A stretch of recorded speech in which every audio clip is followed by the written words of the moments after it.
मेरे चैनल से जुड़े हुए आप सभी भाई बहनों को, मेरे छात्र छात्राओं को भाई बहन के अटूट रिश्ते से संबंधित रक्षाबंधन नामक पर्व की आप सभी को हार्दिक शुभकामनाएं, बहुत सारा प्यार। कैसे हैं स्टूडेंट्स? उम्मीद करता हूं आप अच्छे होंगे, स्वस्थ होंगे, निरोग होंगे और बहुत ही हर्षोल्लास के साथ आज का पर्व रक्षाबंधन आप मनाने जा रहे होंगे, अपनी बहनों से राखी बंधवाने जा रहे होंगे। स्टूडेंट्स, यही एक ऐसा मौका होता है जब दोनों तरफ से बहन भी अपने भाई के लिए रक्षा की कामना करती है और भाई भी अपनी बहन की रक्षा के लिए वादा करता है। दोनों में थोड़ा सा अंतर है, एक कामना करती है, एक वादा करता है। कामना करने का मतलब हुआ कि वह परमपिता परमेश्वर से यह प्रार्थना करते हुए कि हे प्रभु, आज मैं यह राखी, आज यह मैं रक्षा सूत्र अपने भाई को बांध रही हूँ, मेरे भाई को हमेशा रक्षा करते रहिएगा, मेरे भाई को सही सलामत रखिएगा। ऐसी कामना करते हुए वह अपने भाई को रक्षा सूत्र बांधती है और भाई जो है वह जीवन के प्रत्येक क्षण में अपनी बहन के दुखों में, बहन की समस्याओं के साथ हमेशा वह खड़ा रहेगा और जब भी समस्याओं में, जब भी आपत्तियों में फंसेगी तो उस समय में वह निकालने का वादा करता है, अर्थात बहन को पूरे जीवन रक्षा करने का संकल्प लेता है। यह अपने आप में बड़ी बात है और यही तो हमारे धर्म की महानता है। आज के विशेष मौके पर हम लोग दो चीज़ों के बारे में पूर्ण रूप से जानकारी प्राप्त करने का प्रयास करेंगे और वह क्या है कि इस साल रक्षाबंधन का जो समय है उसका शुभ मुहूर्त क्या है और रक्षाबंधन के समय हम किस श्लोक का पाठ करें, अर्थात किस श्लोक के साथ बहनें भाई की कलाई पर राखी बांधें।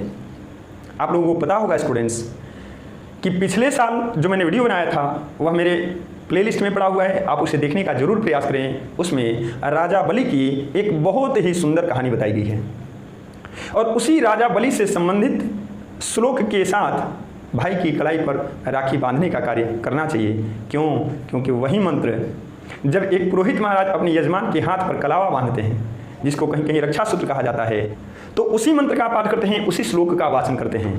और क्या आपको पता है कि जो पुरोहित होते हैं, जो ब्राह्मण होते हैं, वे हमेशा अपने यजमान के कल्याण की कामना करते हैं। वे चाहते हैं कि हमारे यजमान की हमेशा रक्षा होती रहे, हमेशा वो ठीक ठाक रहें, ताकि यदि वो अच्छे हैं तो ब्राह्मणों की जो अपनी वृत्ति होती है उन यजमानों से ही तो चलती है। इसलिए आप यदि बहन हैं तो अपने भाई को रक्षा बांधते समय में इस मंत्र का पाठ अवश्य करें। हमें उम्मीद है कि वह आपके भाई के लिए बड़ा ही कल्याणकारी होने वाला है। ये पहले से मैंने लिख दिया है, ध्यान दीजिएगा। तो यहाँ पर बलि राजा की चर्चा की जा रही है और बलि राजा की चर्चा को बढ़िया से समझने के लिए मेरे पिछले वाले वीडियो को आप जरूर देखें, रक्षाबंधन स्पेशल। बहुत ही अच्छी कहानी है, आपको बहुत बढ़िया लगेगा। और उसी राजा बलि से संबंधित ही यह श्लोक भी पढ़ेंगे। कैसे? देखिएगा। ओम येन बद्धो बलि राजा दानवेन्द्रो महाबल तेन त्वाम प्रतिबध्नामि रक्षे माचल माचल। एक बार बोलिए मेरे साथ। ओम येन बद्धो बलि राजा दानवेन्द्रो महाबल तेन त्वां प्रतिबध्नामि रक्षे माचल माचल। इसी श्लोक के साथ अपने भाई की कलाई पर आप राखी बांधने का कार्य करें। उम्मीद है आपके भाई का हमेशा कल्याण होगा, हमेशा उनका भला होगा। इसके साथ ही साथ मैं आपके साथ चर्चा करने वाला हूं कि यह जो स्टूडेंट्स पर्व आता है इसके लिए अंग्रेजी का कोई दिनांक फिक्स नहीं है। अंग्रेजी का कोई दिनांक फिक्स नहीं है, तो फिर इसको हम लोग मनाते कैसे हैं? तो स्टूडेंट्स, यह पंचांग के अनुसार मनाया जाता है और पंचांग में देखा जाता है कि श्रावण मास की, जिसको हम लोग संस्कृत में श्रावण मास कहते हैं, उस श्रावण मास की पूर्णिमा कब है उस दिन यह मनाया जाता है। लेकिन उस दिन भी भद्रा वगैरह का विशेष ख्याल रखा जाता है, विशेष रूप से ध्यान रखा जाता है। और एक चीज़ और ध्यान में रखिएगा स्टूडेंट्स कि आज यानी 19 अगस्त को दिन में 1:25 तक भद्रा है। दिन में 1:25 तक भद्रा है, जिसमें शुभ कार्यों को रोका जाता है। और यह पवित्र जो रक्षाबंधन कार्यक्रम है, भाई के लिए रक्षा का जो बहन का संकल्प है या बहन की रक्षा के लिए भाई का जो संकल्प है, वह भी इस घड़ी में न हो तो बेहतर है, न हो तभी बेहतर है। इसलिए यदि आप मेरे चैनल से जुड़े हैं तो यह मेरा दायित्व बनता है, क्योंकि आप संस्कृत और संस्कृति तथा संस्कारों से ओतप्रोत हैं, इसलिए हमारा यह दायित्व बनता है कि आपको हम अच्छी जानकारी दें। तो 1:25 के बाद ही आज आप रक्षाबंधन का कार्य करें। इट मीन्स, इसका मतलब है कि 1:25 रियल टाइम है, वास्तविक समय है। आप प्रयास करें 1:30 के बाद यानी 1:30 बजे के बाद रक्षाबंधन का शुभ कार्य करें, उसके बाद से आप भोजन करें।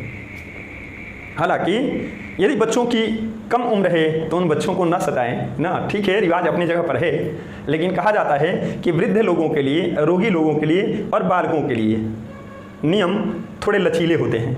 तो छोटे बच्चे होते हैं तो उनको भले ही भोज करा दें और कुछ नहीं तो कुछ फल फलाहार करा दें, लेकिन आप बड़े हैं तो प्रयास करें कि उस समय तक आप व्रत रखें और व्रत रख करके तभी हम मंगल कामना के साथ इन सभी कार्यों को संपन्न करें। आपका कल्याण होगा, आपका भला होगा। तो समय ध्यान रखिएगा 1:30 बजे से। लेकिन कब तक, यही तो एक प्रश्न बनता है, कब तक? कहीं कहीं मैंने कल देखा जहाँ पर बताया जा रहा है कि 9:08 तक बांधे, 9:10 तक बांधे। नहीं, मैं उसको सपोर्ट नहीं करता, मैं उसका समर्थन नहीं करता। वो उन विद्वानों के विचार हो सकते हैं जो लोग सोशल मीडिया पर ये डाल रहे हैं। मेरा अपना जो मत है, या कुछ विद्वान लोग भी कहते हैं कि यह कार्य सूर्यास्त से पहले होना चाहिए।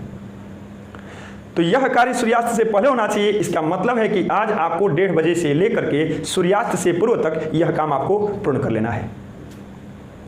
इसमें किसी प्रकार की समस्या शायद आपको उत्पन्न नहीं होगी।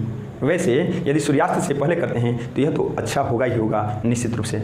ठीक है स्टूडेंट्स, तो अब ज़्यादा कुछ ना करते, वीडियो बहुत ज़्यादा लंबा हो जाएगा, इसलिए मैं चाहूँगा कि मैं अपनी बातों को बहुत जल्दी में समेटूँ और इसी के साथ मैं अपनी वाणी को विराम दूंगा। लेकिन स्टूडेंट्स ध्यान रहे कि भाई बहन के इस पवित्र रिश्ते को हमेशा बरकरार रखें और इसमें किसी प्रकार का कभी ताक धब्बा न लगने दें। आप लोगों से यही गुजारिश रहेगी, यही प्रार्थना रहेगी। आप सभी का कल्याण हो, आप सभी का मंगल हो, ऐसा ईश्वर से मैं प्रार्थना करूँगा।